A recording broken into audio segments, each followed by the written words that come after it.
So today let's talk about bridges and survival. So bridges have a lot of considerations in SHTF.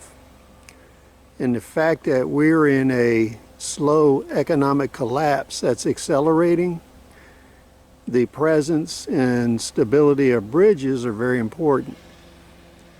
During SHTF, on the economic front, you're going to want to maintain bridges and access.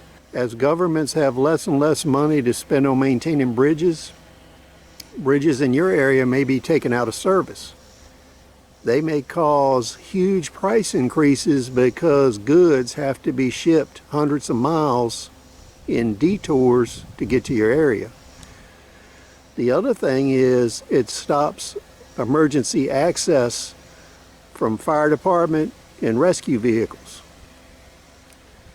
Another consideration of bridges in SHTF is how much weight will they hold.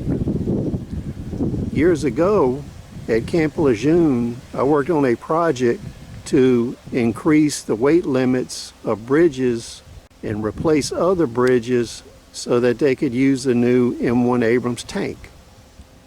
In North Carolina, per the disbursement policy in nuclear war, the DOT in North Carolina replaced a lot of rural bridges that were low tonnage 6 culverts so that there was no real weight limits.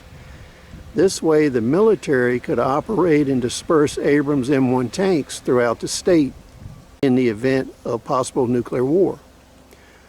So bridges, while maintaining access for emergency services and commerce, also have a downside that they enable refugees and heavy military vehicles access to your area.